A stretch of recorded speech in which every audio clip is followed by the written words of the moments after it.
Peraí, calma. Calma aqui. Ser bom. Vamos ver que coisa. Ser bom. Por essência é próprio de Deus? Bom, você já sabe a resposta. É. Por quê? Porque em Deus coincide tudo. É ato puro. Sendo ato, não tem potência e ato igual a gente. Tudo que é criado, anjos também, tem potência e ato. Deus não. Deus é só ato.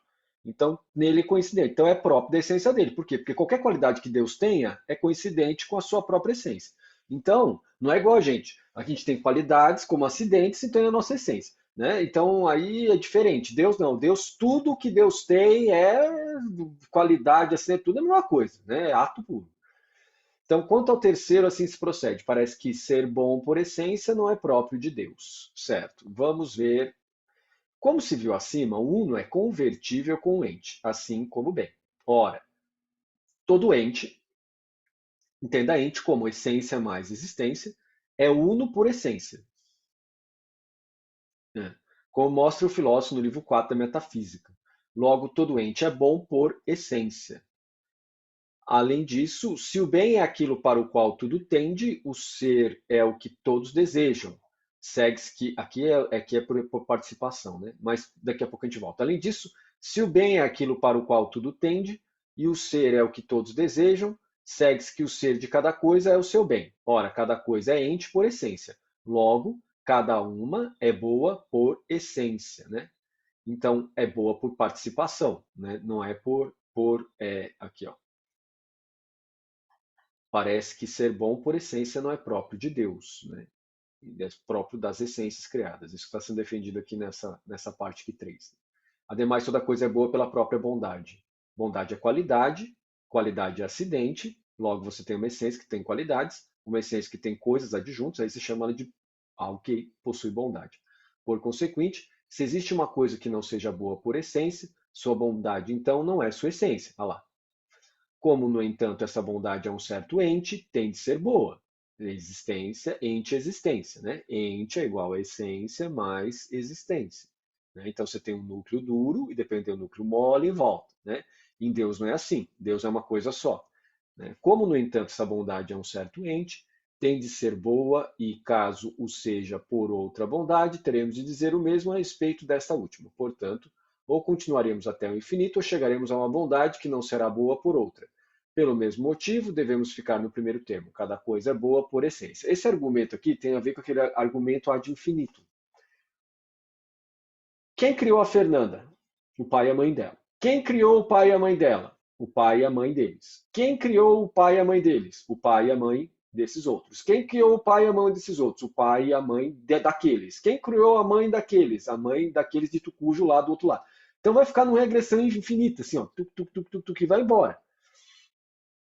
Aí ele está dizendo o seguinte: até que você vai chegar num ponto, como fez Aristóteles, que diz assim, no livro da Metafísica, para não ficar uma coisa infinita, vamos estabelecer que existe um primeiro motor e que esse primeiro motor não é movido por nada, mas move todas as coisas. Não é causado por nada, mas causa todas as coisas.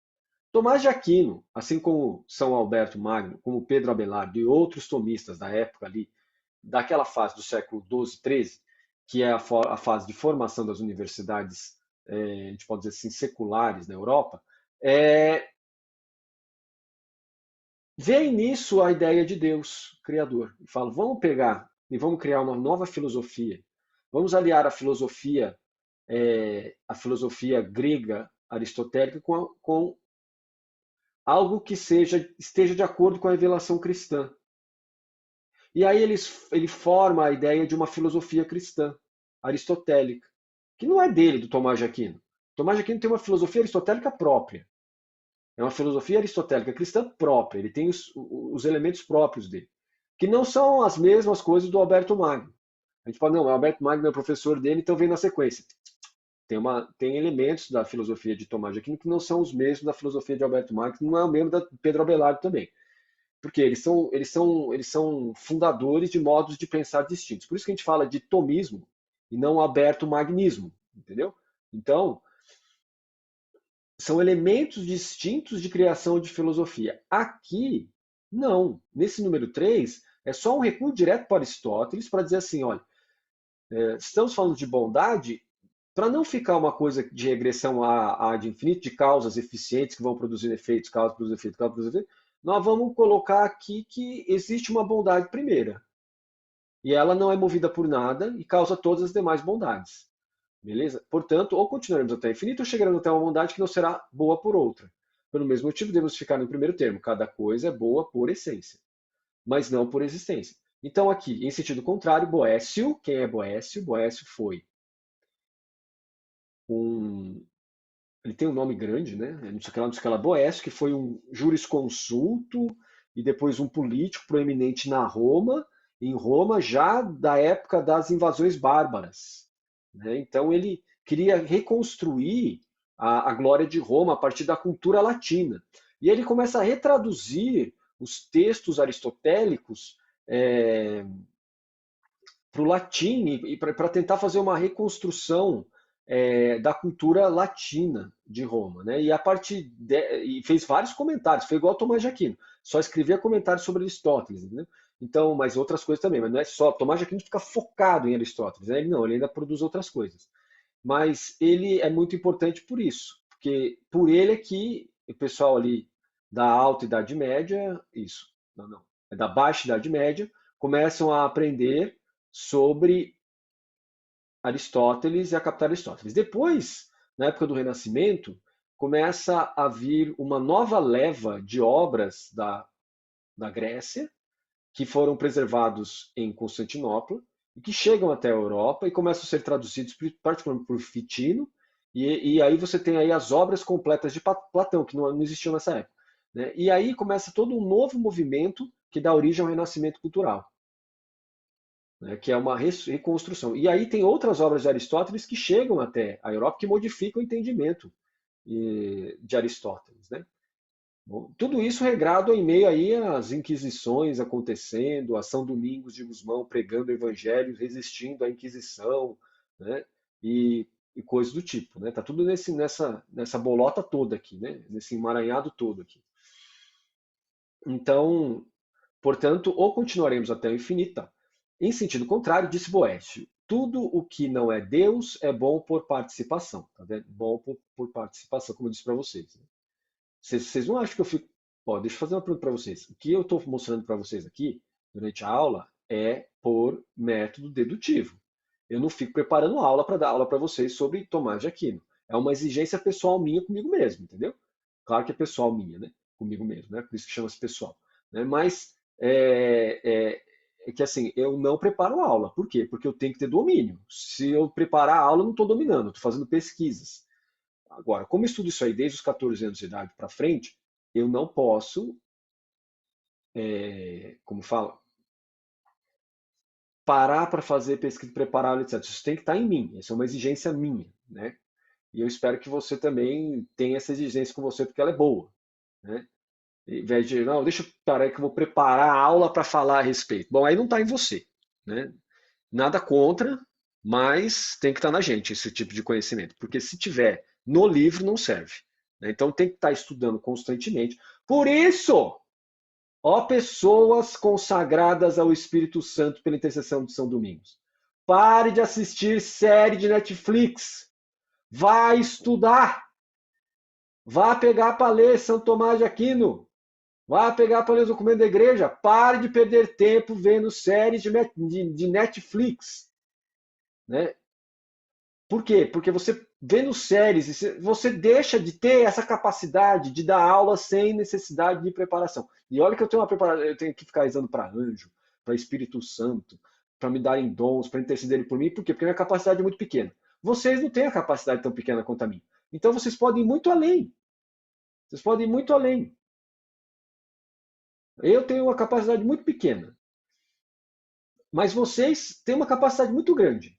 Porque vocês ficam assistindo Netflix, ficam assistindo série, ficam assistindo novelas, as coisas assim, e conseguem entender isso aqui. É isso que eu estou dizendo. Vocês são muito, muito bons. Então, para que é que vocês estão pegando o talento de vocês e colocando embaixo da terra, sentando em cima, esperando Deus voltar?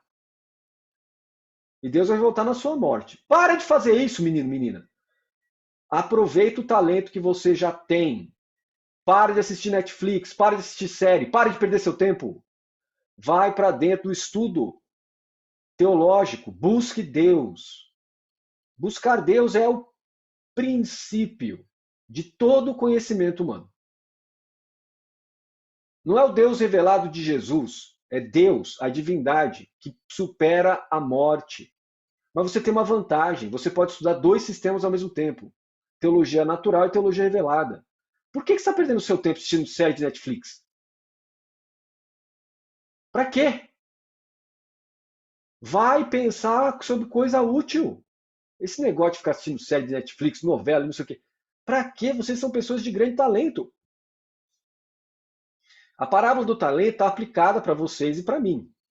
Então, assim, se você tem o talento que foi dado e fica assistindo, gastando o seu talento, que é o seu tempo de vida neste mundo, que não é usado para transformar a si mesmo, nem é usado para transformar o mundo, sabe o que acontece?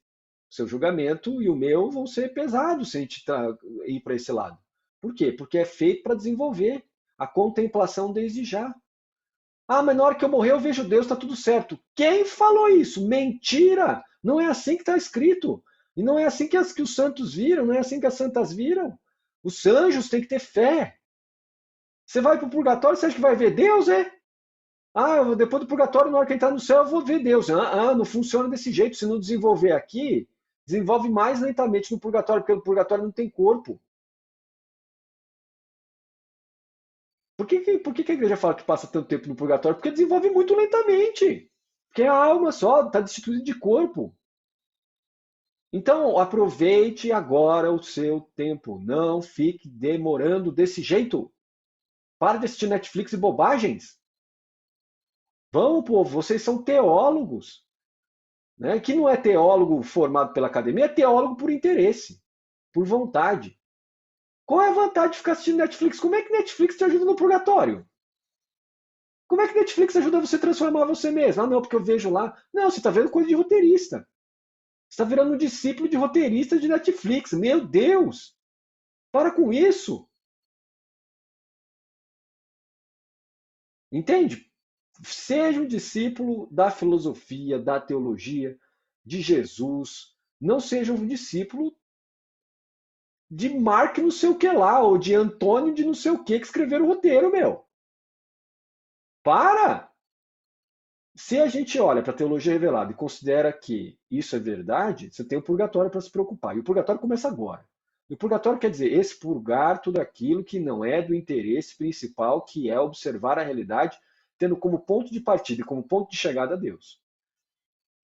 E, por outro lado, a transformação do mundo em função do anúncio do reino de Deus. Aí não precisa estudar, o Espírito Santo faz tudo. Ah, é sim, o Espírito Santo faz mediante cooperação. Cooperação. Então pare de perder o seu tempo. Olha, eu garanto para você, comece a estudar Suma Teológica, que não vai dar mais vontade de estudar Netflix, meu. Não vai dar mais vontade de estudar série. Só está fazendo isso porque não está estudando. Comece a estudar isso aqui, começa a ficar tão interessante, mas tão interessante que você não tem mais vontade. Aliás, você vai ficar até meio noiado, assim, sabe? Você vai ficar meio nervoso que aí eu tenho que parar para conversar com as pessoas, mas eu queria estar estudando isso aqui. É isso que vai acontecer com você. Agora, se você fica parado aí na sua baia, na sua casa, onde quer que você esteja, assistindo Netflix, você está virando um discípulo da Netflix, meu. Discípulo de série de torrent baixada aí nos meandros da internet. Para com isso. Volte-se para aquilo que é mais importante, que dá sentido para a sua vida. Netflix não te tira de depressão, Netflix não te tira de tristeza, Netflix não te tira de agonia, Netflix não te tira de ausência de vida, Netflix não te tira de angústia existencial. Netflix, para aqueles mais aguerridos que gostam de namorar, não te traz namorado, namorada. Esse tipo de conhecimento aqui traz. Mas como é que assim traz namorado, namorada? Meu filho, tu vai conversar com a namorada, com o seu namorado, vai conversar o quê, hein? Vai conversar com sua esposa, vai conversar o quê, hein? Ah, eu assisti um drama hoje. Foi tão interessante. Fulano de tal pediu o divórcio do outro, que fez não sei o quê, que traiu, que não sei o que lá. Qual é o interesse disso? Como é que isso sustenta o relacionamento? Agora, falar de Deus, das coisas da vida, da importância do sentido de vida, trabalhar sessões de valores para que o seu relacionamento fique mais estável, trabalhar você mesmo para que você dê menos mancada no seu relacionamento. Isso tudo é objeto de teologia e de filosofia, tratados como dentro de uma interpretação que se direciona para o sentido da vida e para o sentido da salvação. Não fique perdendo seu tempo com conversa sem sentido virtuoso. Mas tudo que eu falei para vocês vale 3 vezes para mim. Afinal de contas, eu sou uma pessoa de pouco talento. Eu queria ter o talento que vocês têm. Eu tenho que ficar estudando isso aqui o tempo todo para conseguir falar alguma coisa, pensar alguma coisa. Vocês vêm aqui na aula, papai já sabe. Eu converso com o pessoal que vem aqui na aula e falo, cara, como é que esse pessoal consegue entender tão rápido? Né? Então, tem muito talento. Se tem talento, agora eu vou fazer igual o patrão lá que foi contratou os caras, né? O patrão lá que colocou talento. Eu sou o intermediário agora. Entendeu? Dei muito talento para vocês. O que vocês estão fazendo com talento? Cadê meu rendimento?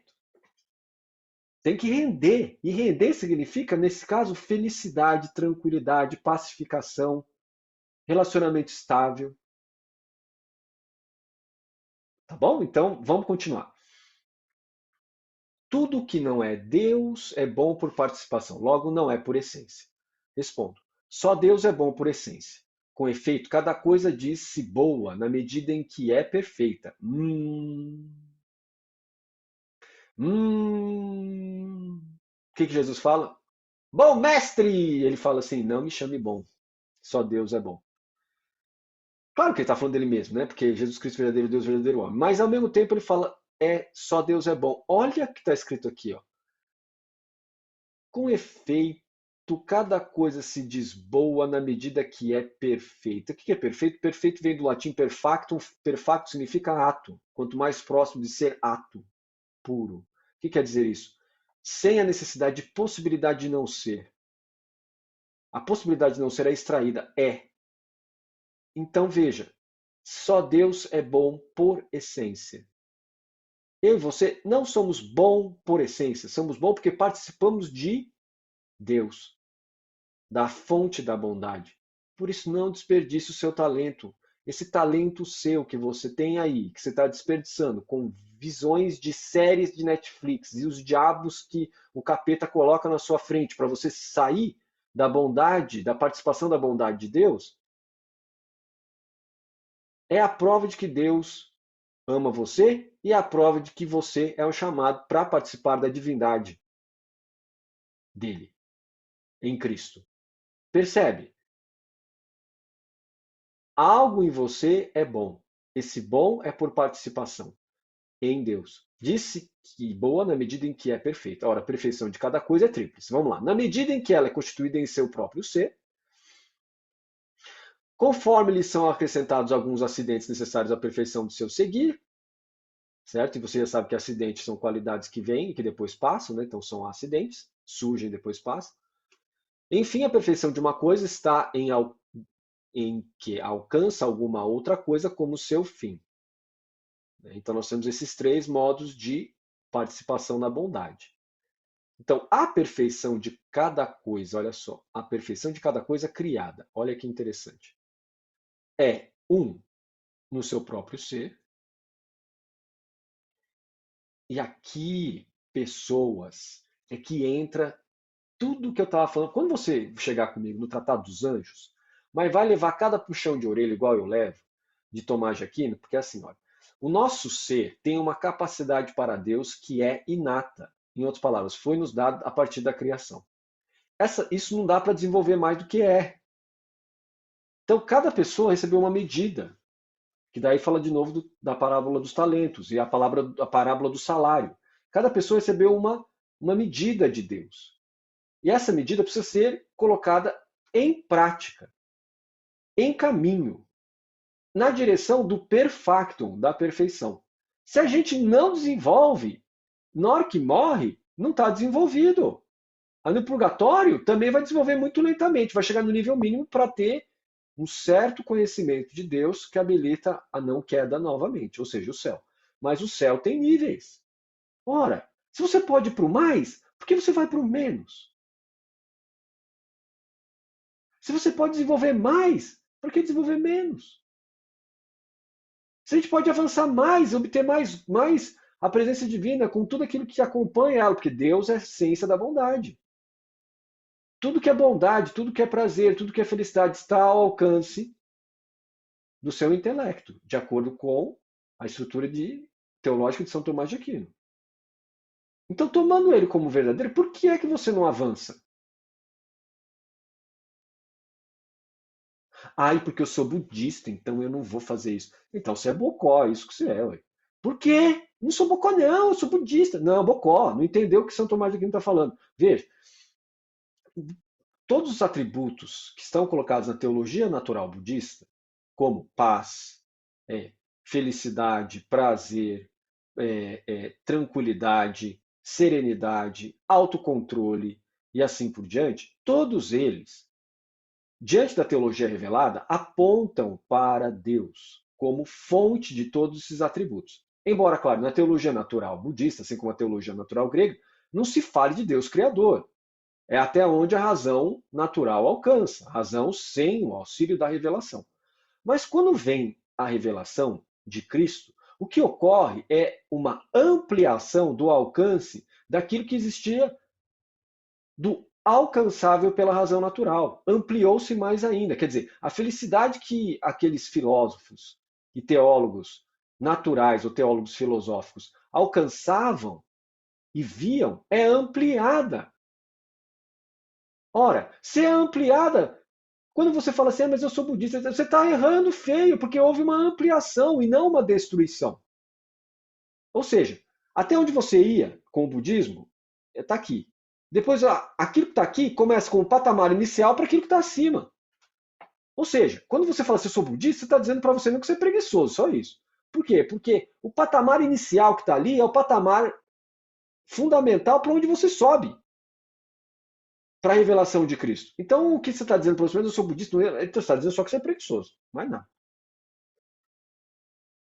Então, essa ampliação que vem pela teologia revelada, mesmo que você é um praticante da teologia natural budista, ou teologia revelada muçulmana, ou teologia natural taoísta, ou teologia filosófica de um outro sistema, como um sistema não revelado, qualquer, né? Como é o caso do budismo também, que é natural, não revelado. Então,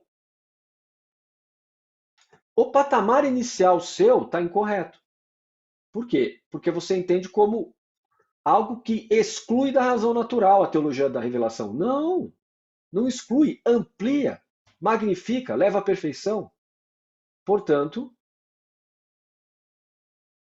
é necessário que, a partir dessa visão, a gente modifique o nosso entendimento e que passe a desenvolver o máximo da nossa capacidade possível já aqui nessa vida.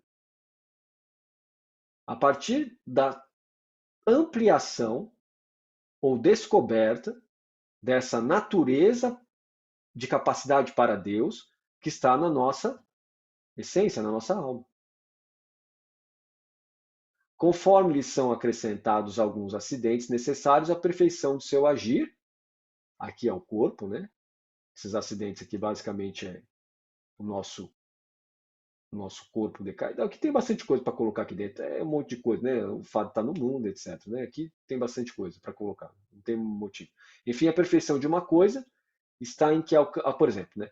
A essência do ser humano, um acidente que tem um ser humano que é necessário à perfeição do seu agir é olho, ouvido, boca, nariz, pele, etc. Né? Ou seja, as 5 faculdades sensoriais. Né? E aí, para isso, precisa ter um corpo que estruture tudo isso. Então, isso são acidentes que vêm em cima da essência do ser humano. Né? Pela teologia revelada, quem cria é Deus. Então, Deus chama a existência, dando a cada um uma capacidade para ele. Então, é necessário que a gente desenvolva essa capacidade para ele. E a maior parte das pessoas, quando chega nesse ponto, começa a ficar revoltada. Né? Não, porque eu tenho que estudar. Não, porque eu tenho que fazer isso. Não, porque eu tenho que fazer aquilo. Não, porque não sei o quê. E aí tem gente que recorre ao extremo oposto, que é só a revelação e só os impulsos do Espírito Santo, só a oração e o Espírito Santo falando diretamente no meu coração é que resolve tudo. Eu leio diretamente a palavra me fala. Meu Deus, tenha misericórdia da nossa alma, né? Porque nesse ponto tá incompleto, incorreto, nossa, do que nós estamos falando. Por quê?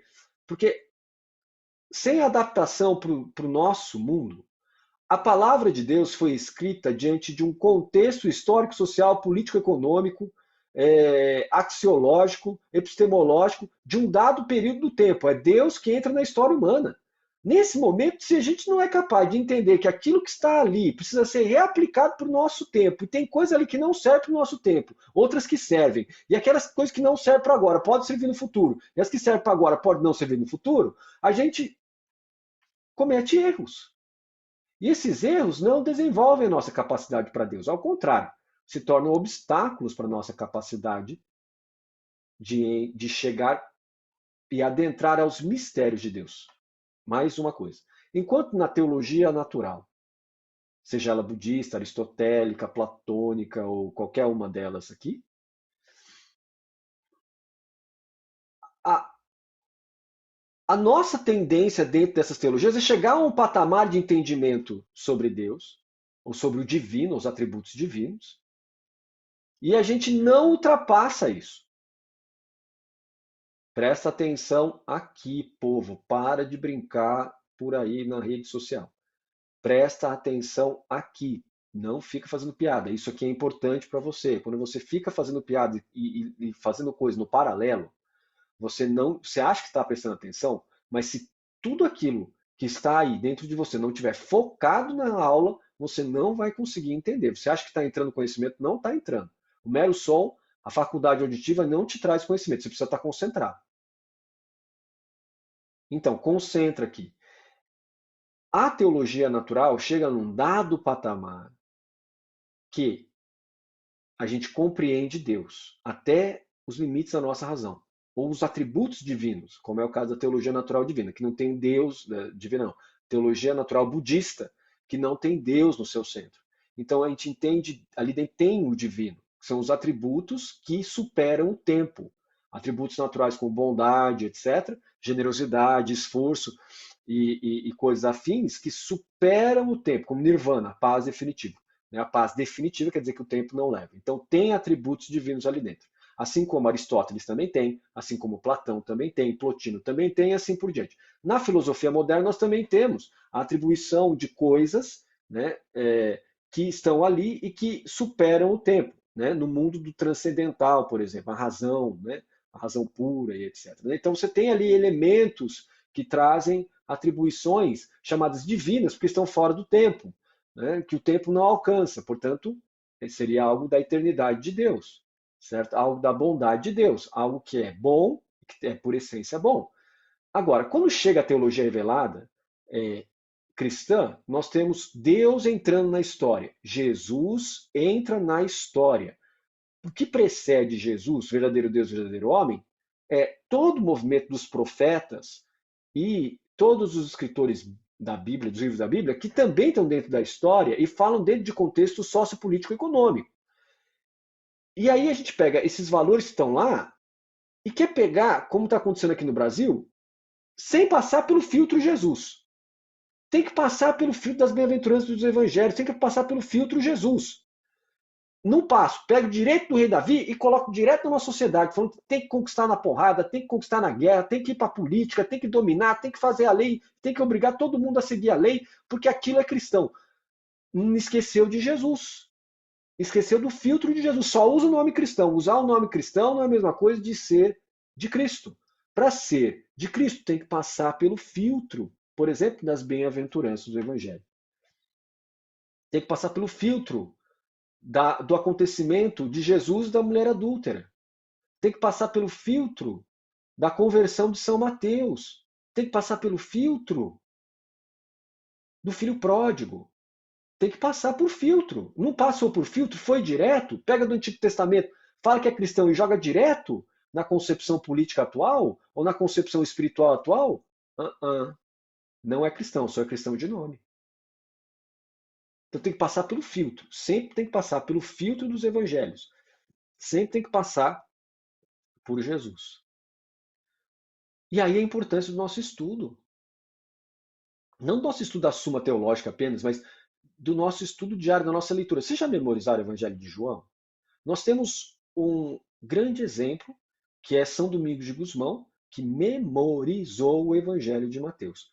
Agora, para o pessoal da teologia natural budista, isso é a coisa mais normal que tem, porque o pessoal estuda. Olha só, esse livro aqui, esse Catatal aqui, olha só, Catatal da teologia natural budista. Olha só o tamanho das letrinhas. Olha o tamanho da letrinha. Isso aqui é objeto de prova oral de recitação do livro inteiro. É uma das 5 provas para você ser um doutor na teologia natural budista.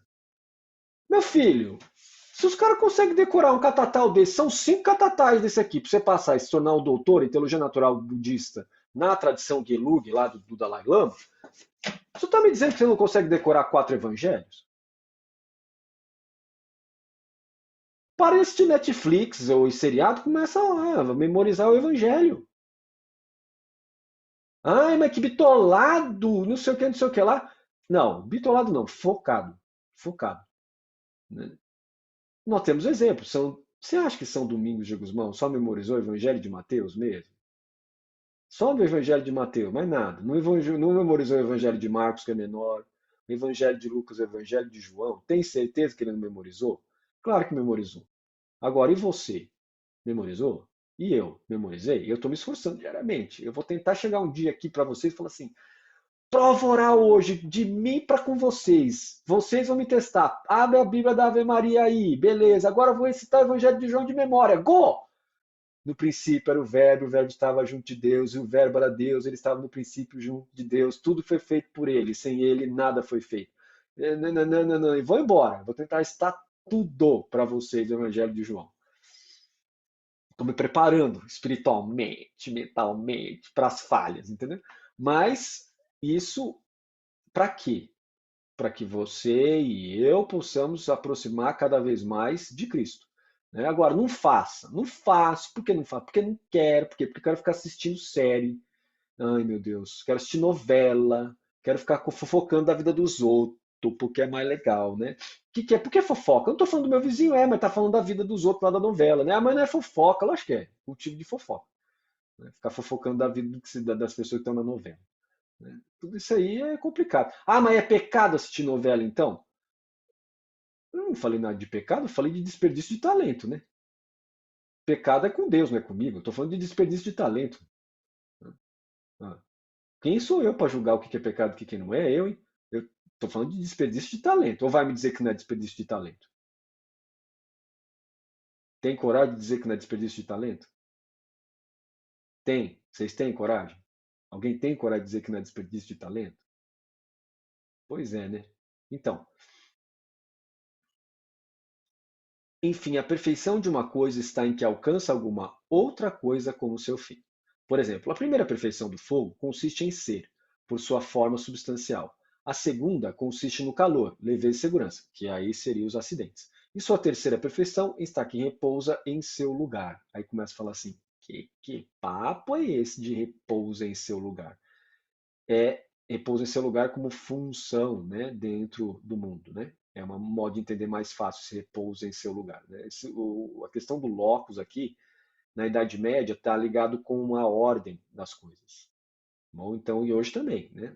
Principalmente no justnaturalismo, né, no direito natural, e também na teologia natural budista, na teologia aristotélica, na teologia natural platônica, todas elas também têm uma coisa chamada ordem, né? A ordem das coisas. E isso é repetido muito dentro da política, né? Que fala ordem e progresso, como está escrito na nossa bandeira. Né? A bandeira nacional nossa é tributada ao positivismo de Augusto Comte. Né? Por isso está escrito ordem e progresso. Pela ordem se atinge o progresso. Pelo progresso, nós temos que manter a ordem. Né? Então, é isso que está lá na bandeira. Né? Bandeira não pode ser usada como objeto de identificação política. Né? É incorreto isso. Né? Tem que saber isso. Eu espero que logo mais o projeto de lei proíba o uso de bandeira. Não é contra um político ou contra um partido político, é que não pode. Isso chama-se ter noção. Né? Não se pode usar a bandeira do país para isso. Né? Ah, mas é porque eu quero restaurar a ordem do país, etc. Bom, aí você queira o que você queira. Não pode usar a bandeira para isso. Né? Bandeira no nosso país É algo que identifica todos que estão no país e não uma bandeira política, né? Então, né? Então, quem sabe agora entra logo com esse projeto de lei aprovado e proíbe logo isso aí, né? O partido político tem que usar a sua bandeira, né? Não a bandeira do meu país, né? Bom, então, ora, essa tríplice perfeição não convém a nenhum ser criado em virtude de sua essência, mas somente a Deus. Ora, essa tríplice perfeição não convém a nenhum ser criado em virtude de sua essência, mas somente a Deus. Então, a perfeição, essa tríplice perfeição, só convém a Deus, porque em Deus todas as coisas coincidem. Pois ele é o único cuja essência é o seu ser e a quem nenhum acidente é acrescentado. Vê lá. Então não tem acidente em Deus. Né? Não tem, o que que é não tem acidente em Deus? Aí você está pegando a aula de paraquedas e fala assim, como assim acidente? Acidente. Estou andando na minha sala, meto o dedinho do pé na quina da mesa. Ai, que dor, meu Deus.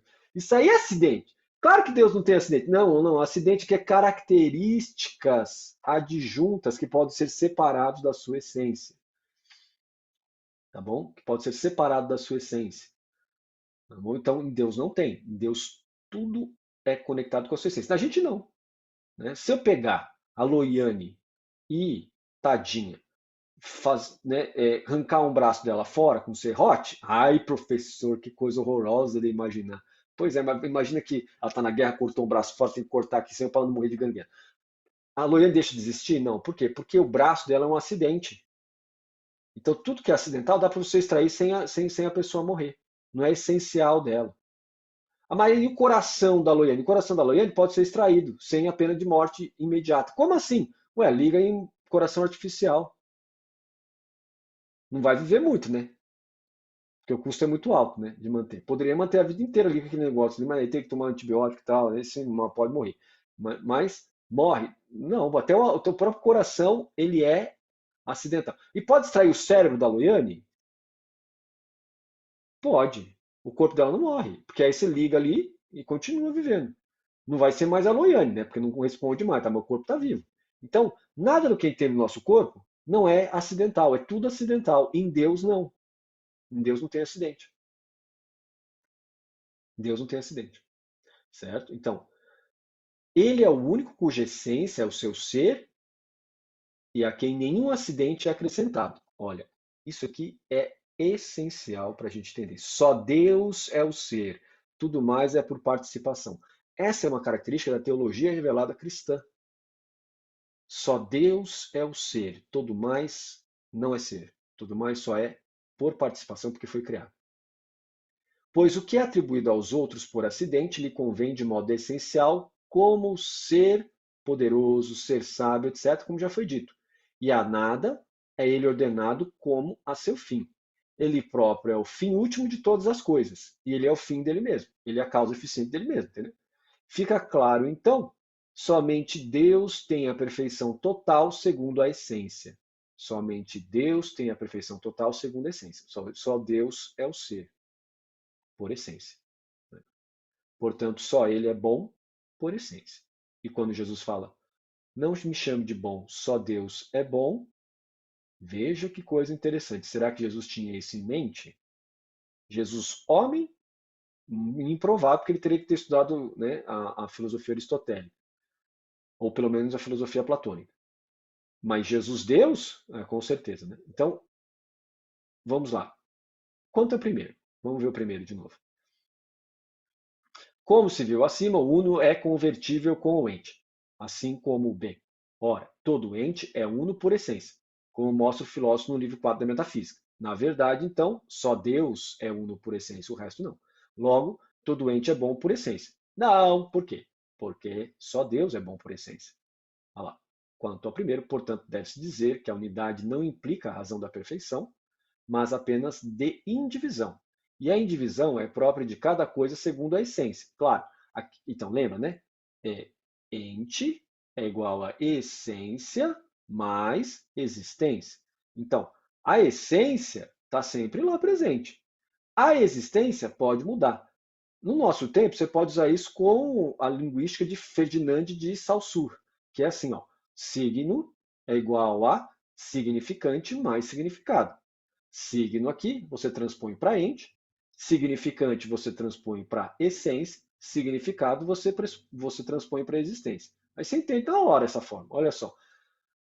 O ente é aquilo que aparece. A essência seria o significante. Por exemplo, língua sânscrita. Escreveu aí Pratitya Samutpada em sânscrito. Significado. Significado varia. Né? Varia como? A existência aqui varia. Varia por quê? Porque o Buda fala uma coisa e o Kapila fala outra. Sobre o quê? Sobre o significado dessa palavra Pratitya Samutpada. Certo? Então, a existência varia. A essência não varia, é igual ao significante. E o ente final é a composição disso tudo. Certo? Então, aí a gente começa a ver como Platão está vivo até hoje, assim como Aristóteles, inclusive na nossa época. Né? Está muito lá, a estrutura toda está toda ali, meio que em paralelos, trabalhando dentro da questão da episteme, né? Do conhecimento humano geral. E a indivisão é própria de cada coisa segundo a essência. Portanto, deve-se dizer que a unidade não implica a razão de perfeição, mas apenas de indivisão. E a indivisão é própria de cada coisa segundo a essência. As essências do simples é indivisa, tanto em ato como em potência. Olha lá. O que quer dizer indivisa? É indivisível em duas categorias, ato e potência. As essências dos compostos são indivisas apenas em ato. Né? Eis porque as essências dos compostos são indivisas, não podem ser divididas em ato apenas, porque os compostos têm que ser divididos em potência e ato. Eis porque toda coisa há de ser una por essência. Na essência ela é una. Né? Então, na essência ela é una, porque é a definição dela. Agora, no resto, na sua existência, não é una, é sempre composto de potência e ato. Né? Não é boa, porém, como não boa, porém, como se mostrou. Eis porque toda coisa há de ser una por essência, não boa, porém, como se mostrou. Né? Por quê? Porque é por participação que é boa. Beleza? Certo, Nayara? Entendeu? Nayara, fala comigo. Eu tenho uma dúvida, professor, desde o começo. Seguinte, eu não estou entendendo como que tá a participação que ocorre, porque a pessoa, o ente, é essência mais existência. Então ele tem uma essência. Só Deus tem essência igual a existência e só ele tem a essência como bom. Essa participação ocorre onde? É uma comunicação, porque ele não vai mexer na existência do ente. Ocorre Como na que sua ocorre? criação. Ocorre na sua criação. Mas aí se ele criou a essência também. Aí ele tinha que colocar lá, não? Eu não tô entendendo como que. É isso mesmo, não, não, você entendeu, sim. Esse colocar lá é a participação. Ah, então é porque ele não deu, o ente não é a causa da bondade dele mesmo. Ele participa porque Deus criou e colocou Isso, lá na você essência entendeu, é dele. isso mesmo. É Ah, isso não, agora mesmo, que eu entendi. Obrigada. isso mesmo. Alguém tem mais alguma dúvida? Alguém tem mais alguma dúvida? Dúvida, dores? Não? Então continuamos. Então, quanto ao segundo, vamos lá no segundo. Além disso, se o bem é aquilo para o qual tudo tende e o ser é o que todos desejam, segue-se que o ser de cada coisa é o seu bem. Ora, cada coisa é ente por essência. Não, é somatória. Logo, cada um é boa por essência. Não é bem assim. Vamos lá. Quanto ao segundo, deve-se dizer que, embora cada coisa seja boa na medida em que possui o ser, viu aí, Nayara? À medida que participa do ser, porque foi dado por Deus, na sua participação, né? Como coisa criada. No entanto, a essência da criatura não é seu próprio ser. Por que não é seu próprio ser? Porque só Deus é o ser. Mas Deus é o ser dela? Não, Deus não é o ser dela. Deus cria o ser dela. Portanto, como participa da criação, não pode atribuir para si mesmo aquilo que não é seu. Portanto, aquilo que não é seu é sua própria criação. Veio de Deus. Portanto, não é dela. Entendeu? Então, é nesse sentido que é dito isso aqui. Olha. No entanto, a essência da criatura não é seu próprio ser. Por isso mesmo, não se segue ser ela boa por essência. Né? Então, vamos ver aqui no E, o que ele fala. Ó.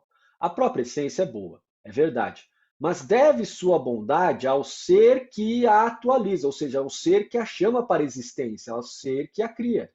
De modo que o ente é bom, não por sua essência, mas por seu ser. Não. O ente é bom não por sua essência, mas por seu ser. Lembrando que aqui ser é igual ao quê? É igual a essência mais existência, né? Ente ou ser é igual a essência mais existência. Tem uma função matemática aqui, né? Tá bom? Beleza? Entendeu, Nayara? Todo mundo entendeu? Então, continuando. Se você não entendeu, o primeiro passo é formular uma pergunta. Não entendi. Formule uma pergunta. Não consigo formular uma pergunta. Ah, então aí tem que se esforçar para formular a pergunta. Porque daí, nesse processo de formular a pergunta, você acaba se forçando a ter que raciocinar de acordo com as referências. E aí você começa a entrar para dentro do entendimento. Né? Por que isso? Porque a teologia filosófica revelada de São Tomás de Aquino pressupõe desenvolvimento intelectivo. Não é aquilo que a gente está acostumado, do tipo, ah, eu vou. Me dá, me dá, me dá. Sabe o passarinho que fica assim, ó, passarinho no ninho fica assim, ah, minha, minha, minha, minha. Aí vem a mãe e fala assim, ó. Aí ele, ah, quero mais, quero mais. Aí faz, ó. Não é conhecimento mastigado. Você tem que pensar. Bom, então, isso ele coloca logo no começo da Suma Teológica, dizendo para que serve a teologia. Para ampliar, aprofundar, aperfeiçoar o intelecto. Né? Então tem que pensar. É por isso aí que às vezes a gente fica com certa dificuldade, né?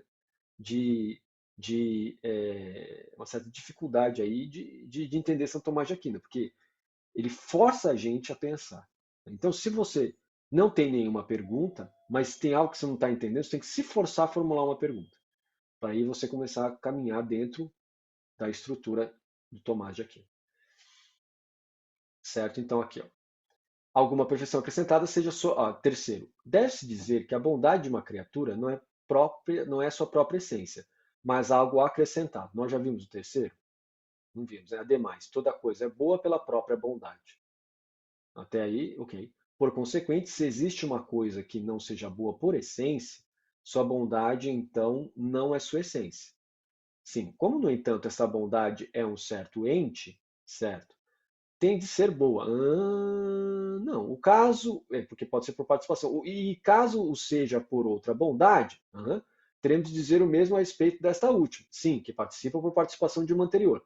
Portanto, ou continuaremos até o infinito, regressão ad infinito, ou chegaremos a uma bondade que não será boa por outra. Claro, né? Sim. Pelo mesmo motivo, devemos ficar no primeiro termo. Cada coisa é boa por essência, para não entrar na regressão ad infinita. Agora, para quem faz teologia natural budista, a regressão ad infinita é aquilo que mais existe lá dentro. Né? Sempre está falando de regressão, porque o sistema é holista. Aqui no sistema, o sistema é monoteísta. Então, há uma diferença. Monoteísmo tem uma origem, tem um ponto original, tem um ponto de chegada. Sistema holista, não tem, é sempre circular. Não tem nem origem, nem fim, por quê? Porque é tudo referente. Né? Você referencia um ponto e aí em relação a isso você encontra outro. Mas se você mudar a referência, muda também. Né? O sistema holista é circular, o sistema monoteísta é vertical. Ou você pode dizer horizontal, que tem T0, TF, S0, SF. Ou seja, tem tempo inicial, tempo final, espaço inicial, espaço final. Né? Assim, né? Na marcação, tipo, se a gente fosse usar aqui um referencial de física newtoniana, né? De cinemática. Né? Tá bom? Então, são diferenças de sistemas. Então, aqui nesse momento, o objetor aqui está falando o seguinte: olha, então por esse motivo, a gente ficar que toda coisa é boa por essência, entendeu? Porque senão a gente fica nesse negócio de sistema holista, daí tem um problema aí, né? Então vamos ficar desse jeito. E aí o Tomás vai dizer, diante da teologia revelada, isso não é assim, ó lá.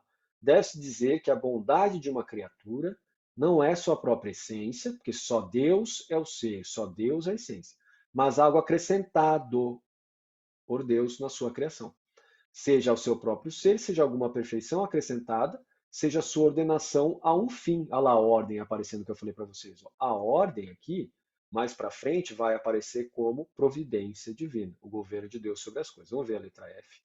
A perfeição do ente não consiste apenas em sua essência, mas requer todo o crescimento que pede sua essência.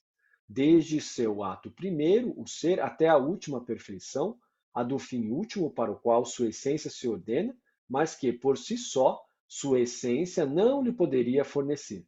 Somente Deus tem tudo com sua essência, que é o próprio ser. Somente Deus tem tudo com sua essência, que é o próprio ser, mas isso só em Deus. Na gente é isso aqui que está escrito aqui, ó. Você tem que ordenar o seu intelecto, direcionar a sua intenção para o fim último que é Deus. Daí você escutou eu falando sobre séries de Netflix e novelas e coisas afins. Né? Shows de comédia também entram aqui dentro, né? E vídeos no YouTube também entram aqui dentro. Agora, se eu estiver assistindo, Loiane, vídeos no YouTube sobre Tomás de Aquino, vale ou não? Hein, Loiane? Vocês estão me Não ouvindo? sei, eu acho que não, acho que não. Acho que vale. Vale sim, vale sim. Porque está direcionado ao objeto, Loiane, entendeu? Agora, e se a Loiane estiver assistindo um curso sobre filosofia aristotélica, vale ou não?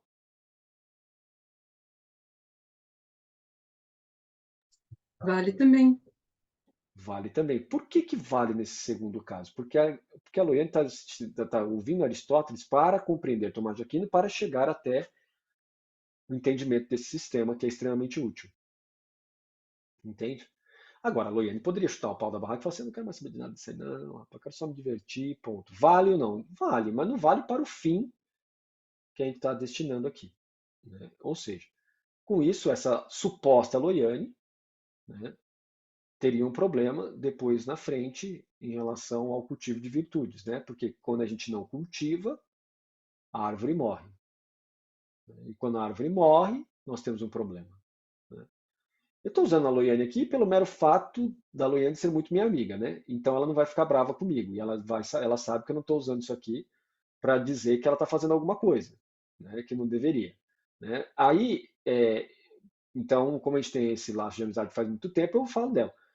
Então, você que está com ciúmes e fala, você nunca fala de mim, porque tem que, né, eu tenho um pouco de medo, né, de citar você, porque daí eu cito você e você fica bravo, entendeu? Então, vai que eu cito de uma maneira um pouco negativa, tá dando a entender para as pessoas que estão assistindo que eu não faço as coisas. Não, é só hipótese, né? Como a Loiane, a gente é amigo faz muito tempo, então eu falo dela e não pega nada, entendeu? Agora, se eu posso falar de outra pessoa, a pessoa começa a falar assim, mas a minha imagem vai ficar manchada porque as pessoas vão achar alguma coisa, né? Então, de fato, aí é por isso que eu estou comentando mais dela, tá bom? Para que a gente não tenha esse problema. Guilherme quer fazer uma pergunta? Eu estava dando uma olhada aqui no latim e está escrito ens, aonde está escrito ente no português. É. Isso é aquela questão da inversão, né, que ele falou lá no início. Olha, não, é só aí é uma questão interpretativa, tá bom? Não tome os termos em latim ou os termos em português como sendo termos estanques, entendeu? É sempre isso. Não, você tem que interpretar sempre. Você sempre tem que usar uma hermenêutica em cima do sentido daquilo que a pessoa está usando, tá bom? Senão você traz uma questão de aplicação terminológica fixa ou estanque que não está presente aqui no texto. O texto varia, tá bom? Então, toma cuidado aí para não achar que Tomás de Aquino é um micro que usa variáveis matemáticas, entendeu? Ens é igual a B, e série é igual a C, sempre. Não, não. Tá bom, então, particularmente para quem se dedica à área de exatas, isso aqui é um pouco assim confuso, né? Eu sei porque eu fiz engenharia mecânica e eu sempre gostei de matemática, então isso é um pouco confuso, né? E você sabe, como eu falei para vocês, né? Alguns já escutaram isso. O meu teste do Genera, aquele teste genético que se faz ali, apareceu que eu tenho uma genética que não gosta de matemática. Rapaz, que papo é esse? Deixa eu falar uma coisa. A primeira faculdade que eu fui fazer, eu tinha 17 anos de idade, eu prestei vestibular para a USP e passei em matemática. Eu queria fazer matemática, viu? Então, não confie muito em teste genético, não, tá? Então, essa dificuldade que eu continuo tendo, porque tenho um pensamento ligado às exatas, fez com que eu tivesse que estudar e continuar estudando até hoje os métodos de hermenêutica, né? Porque aí a gente não fica preso à tentativa de exagerado de matematização do conhecimento filosófico. Né? O Husserl também era desse jeito, sabe, Guilherme, que gostava da área de exatas. Né? Ele criou uma matemática filosófica, que foi chamada de filosofia da fenomenologia, e que tentou matematizar um monte de coisa. Né? E aí veio o aluno dele, o Heidegger, e começa a solapar o Husserl. Né? E começa a usar a hermenêutica para mostrar que essa matematização em cima dos conceitos filosóficos ela não é muito boa, né? Assim, né? Mas tem gente que gosta da matematização. Eu gosto de Husserl, né? Mas eu também gosto do Heidegger, né? Por quê? Porque eu vejo em mim as duas vertentes acontecendo. Tá bom? Então, cuidado para não matematizar demais, tá bom? Fazendo correspondência. Então, ENS é sempre isso. É série é sempre aquilo. Nem sempre. Né? Principalmente na área de interpretação, nem sempre. Tá bom? Mas é uma dificuldade que eu também tenho. É normal. Então, beleza, Guilherme? Sem pânicos? Então, tá bom. Então, por essa razão, é dito que o ente, porque é algo e não porque ela é por alguma outra coisa. Por essa razão, é dita boa, porque ela é algo bom e não porque tem uma outra bondade pela qual seria boa. Né? Então, aqui é Deus. Né? Deus é o bom por excelência. Né? No entanto, essa bondade acrescentada é dita boa, assim como é dita ente. Né? Ente. Né? Porque essa bondade está dentro dos seres compostos, como eu, você e os anjos também, todas as classes de anjos. Né? Por essa razão, é dita ente. Porque é algo e não porque ela é por alguma outra coisa. Né?